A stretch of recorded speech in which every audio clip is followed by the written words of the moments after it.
What up, YouTube? Alright, so decided to do a video on how I maintain crystal clear water. There's so many different people out there that have so many great ideas on how to maintain crystal clear water. So some of you guys, I've gotten some emails and different things about, yo, how you keep your water so clean and clear. So without further ado, I'm just going to tell you how I do it. First thing you need to do is always remember filtration is important. So right now, what we're running on here is an FX6 and FX4 filtration system made by Fluval. So you always want to make sure your filtration system is double what your tank size is. So for an instance, this tank is 150 gallons, and I'm pumping well over 1,000 gallons an hour in filtration.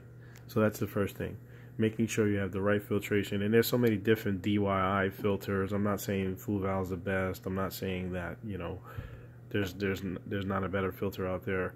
I'm just telling you what I use, and it's pretty popular amongst a lot of people to use Fluval because they're so good, and their canister filters are really good.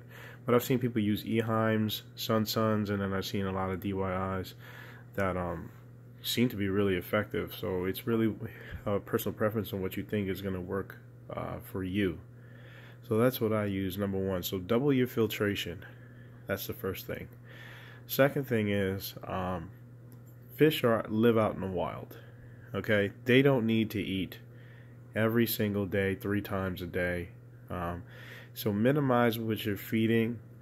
It's the brand you're feeding is what's going to keep them nice and healthy and make them colorful and grow at a rapid pace.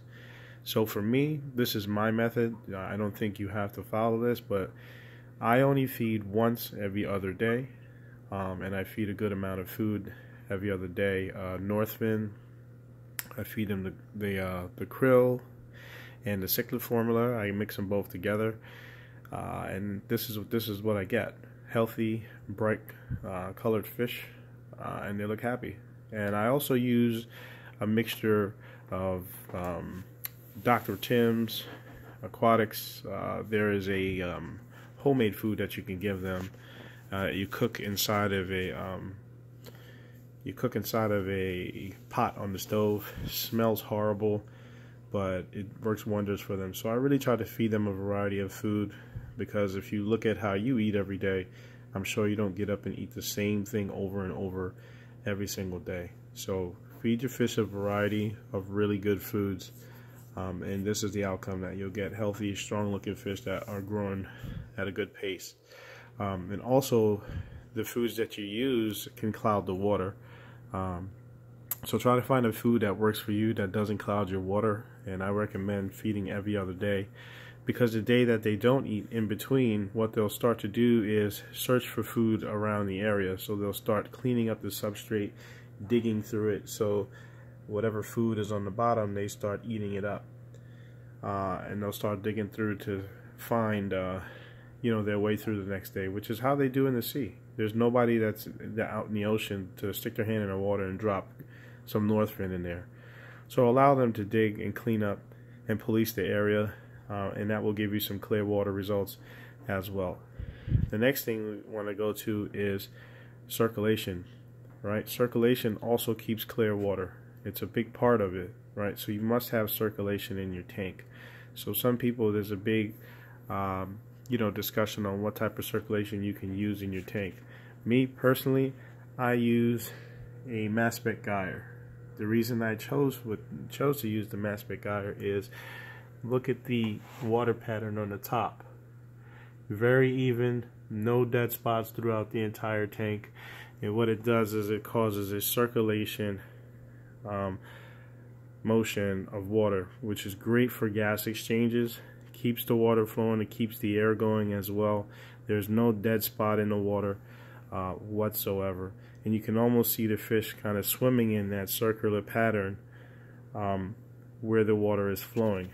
So that also helps keep clear water because you have constant movement. There's no dead spots in the water, and it allows for the filtration to work properly. In my case, you can't see my filtration because it's covered by a background, but as you can see, the background covering the filtration has not stopped this water from being clear. Okay, another thing you want to put your attention to is go ahead and get you one of these things right here, which is really, really important. This is a UV sterilizer. There's a lot of comments on it. Some people like it, some people don't like it. A UV sterilizer not only makes your water clear, but it stops parasites from being transferred from fish to fish, which is really important. So it avoids fish loss. So it promotes healthy fish, promotes very clean water. It also promotes no algae in your tank. I'm not going to say no algae, but it definitely minimizes the floating algae that you can get in a tank, and it will definitely stop your water from being so cloudy from floating algae. So that's another thing that's really important, is get yourself a UV sterilizer. And they range. You can get one from $150 like this one, or down to $24.99. And I've actually had one that was $24.99. I'll be honest with you, it worked just as well. Just the lifespan of it may not be so long, but I think you'll definitely be pleased with the outcome of that. So that's really what it is. What I do to keep my aquarium so clean and clear. You can also do things like buy fish like that, like plecos, which will, police the walls and everything and keep the algae content from growing and expanding all over the place. Get yourself some type of, I would say substrate eaters, what I like to call them, but get yourself a catfish like a synodontis or a clown loach, something that is a bottom feeder.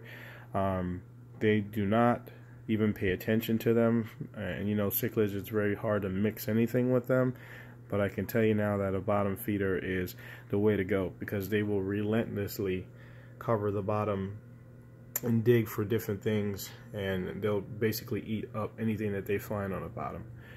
Alright, and then what I would say is weekly water changes is very important in this hobby. Weekly water changes. Each week I take out about 40 to 50% of the water in this tank, which is very important.